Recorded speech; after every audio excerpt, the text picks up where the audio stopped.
بسم اللہ الرحمن الرحیم۔ طالب علموں کیسے ہیں آپ؟ تھکے ہوئے تو نہیں ہیں؟ اچھا، ایک تو ہے کہ میں چند ایک باتیں کروں گا، اس کے بعد ایک مہمان آ رہے ہیں، وہ آپ سے کچھ بات کریں گے۔ اچھا بیٹے، آپ لوگوں نے کافی لوگوں نے اچھا پارٹیسپیٹ کیا ہے۔ بیٹے میں مختصر سی بات کرنا چاہتا ہوں کہ علامہ اقبال نے سب سے پہلے شکوہ لکھا۔ میرے سامنے تو میرے جواب شکوہ لکھا ہوا ہے، کچھ بھی نہیں لکھا ہوا، اچھی بات۔ تو شکوہ جب لکھا علامہ اقبال نے اپنے اللہ سے، اپنے خالق سے، خود کا خاک کم بدہن، میرے منہ میں خاک کہ میں اپنے اللہ کا شکوہ کر رہا ہوں، اپنے خالق کا شکوہ کر رہا ہوں، جس ذات کے لیے ہم اپنی سانس لینے کے لیے بھی محتاج ہیں، اس کے سامنے شکوہ کر رہا ہوں۔ تو شکوہ تو ہو گیا، اب جناب علامہ اقبال نے جواب شکوہ لکھا۔ تو جواب شکوہ لکھا تو شکوہ کی بات کرتے ہوئے انہوں نے کہا کہ میں نے جب شکوہ کیا تھا تو کیا ہوا؟ تھوڑی وہ کیفیت شاعر کیا کہتا ہے بیٹے ذرا سمجھنے کی کوشش کریں کہ جب میں نے شکوہ لکھا تو کیا ہوا؟ تو علامہ اقبال اس جواب شکوہ میں کہتا ہے، عشق تا فتنہ گرو سرکشو چالاک میرا، عشق تا فتنہ گرو سرکشو چالاک میرا، آسمان چیر گیا نالہ فراق میرا۔ یعنی جو میں نے شکوہ کیا تھا اس نے آسمان کو پھاڑ دیا، اس کے اندر سوراخ کر دیا۔ شاعرانہ تخیل ہے بیٹے، اور اس کی کیا حقیقتیں ہوتی ہیں وہ بھی آپ سمجھ سکتے ہیں۔ اچھا، اس کے بعد علامہ اقبال نے جواب شکوہ میں اس کا ایک منظر بنایا ہے کہ جب آسمان پھٹ گیا، اس کے اندر سوراخ ہو گیا، تو اب جو ہے بحث چل رہی ہے۔ کس کی بحث چل رہی ہے؟ فرشتے، چاند، کہکشاں، ستارے یہ بحث کر رہے ہیں کہ کیا ہوا ہے یار۔ جیسے آپ صبح اٹھ کے جائیں تو پتہ چلے کہ دیوار گری پڑی ہے تو سارے کھڑے ہو کے رک نہیں جاتے آپ جیسے، یار کس چیز نے مارا ہے؟ کوئی ٹرک لگا ہے، کوئی ٹرالی لگی ہے۔ تو بیٹے ایسے بات چل رہی تھی، کوئی کہتا تھا کہ جناب یہ زمین پہ کوئی تھا، کوئی کہتا ہے ادھر کوئی اور چیز لگی ہے، کوئی کہتا ہے اور چیز لگی ہے۔ تو بیٹے ایک بات جو علامہ اقبال نے کی ہے، ذرا غور سے سنیں، کچھ سمجھا میرے شکوے کو تو رضوان سمجھا، کچھ جو سمجھا میرے شکوے کو تو رضوان سمجھا، مجھ کے جنت سے نکالا ہوا انسان سمجھا۔ کہتا ہے کوئی نہیں سمجھ سکا کون تھا، لیکن رضوان کون ہے بیٹے؟ رضوان کون ہے؟ فرشتہ ہے جو جنت کا متمم ہے، جس کو جنت کی ذمہ داری دی گئی ہے۔ سنیں بیٹے کہ جنت کی ذمہ داری دی گئی ہے، وہ سمجھا، وہ کیسے سمجھ گیا بھائی؟ وہ کیسے پہچان گیا کہ یہ انسان کی آواز تھی؟ کیسے پہچانا اس نے؟ اس لیے پہچانا بیٹے، سنیں، اس لیے پہچانا کہ جب انسان پہلے جنت میں رہتا تھا نا، تو وہ جنت میں انسانوں کی آواز سن چکا تھا۔ ذرا اقبال کا تخیل دیکھیں، وہ پہچان گیا رضوان کہ کوئی انسان ہے، اس کی یہ فریاد ہے جس نے یہ آسمان کو پھاڑ دیا ہے۔ تو اس میں ایک اور چیز چھپی ہوئی ہے، بیٹے ذرا غور کریں، علامہ اقبال کی اس شاعری پہ ذرا پلیز سوچیں۔ مجھ کو جنت سے نکالا ہوا انسان سمجھا، صرف یہ بھی کہتے تھے کہ مجھے رضوان نے پہچان لیا، اس فرشتے نے پہچان لیا، لیکن جنت سے نکالا ہوا انسان سمجھا کہ رضوان نے یہ کہا ہوا کہ یہ وہ انسان ہے جس کو اللہ نے جنت سے نکالا تھا، یہ اس کی آواز ہے۔ ساتھ یہ بھی لگا دیا کہ وہاں سے ہم، یعنی اس نے اس لیے پہچانا کہ یہ تو وہی انسان ہے یار، ادھر کوئی غلطیاں کی تھی اس نے، جس کو یہاں سے برادری سے نکال دیا گیا۔ مطلب یہ ہے کہ ہم وہاں تھے جہاں فرشتے ہیں، جہاں ارواح تھی ہماری، جہاں اللہ تعالیٰ کا تخت ہے، اور وہاں سے ہمیں نکالا گیا، اور وہ ایک قسم کا ہمارے اوپر طنز کر رہا ہے۔ یہ وہ انسان ہے جس کو جنت سے نکال دیا گیا تھا۔ اچھا، اب جو ہے علامہ اقبال نے شکوہ کیا بیٹے، تو اللہ تعالیٰ اب مخاطب ہو رہا ہے۔ ذرا سوچیں کہ ان لفظوں میں کتنی، وہ لفظ جو ہے اس کو سہ سکیں گے؟ اللہ جو ہے انسان سے اب مخاطب ہو رہا ہے تو کیا ان لفظوں کی کتنی شدت ہوگی کہ وہ لفظ کیسے اس پیغام کو سسٹین کر رہے ہوں گے۔ آئی آواز غم انگیز ہے افسانہ تیرا، اشک بیتاب سے لبریز ہے پیمانہ تیرا۔ اللہ تعالیٰ جو ہے کہہ رہا ہے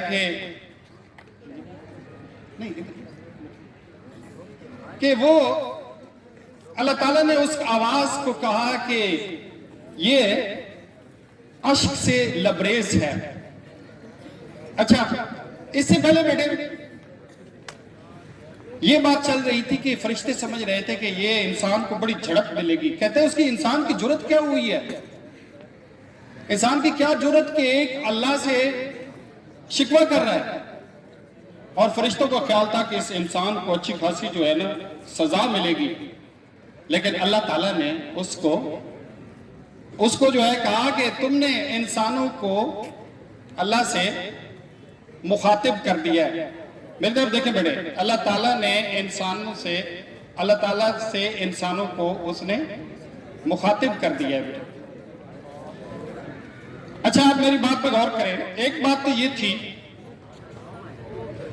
تو بیٹے یہ تھی، سن رہے ہیں کہ پلیز سر ویلکم۔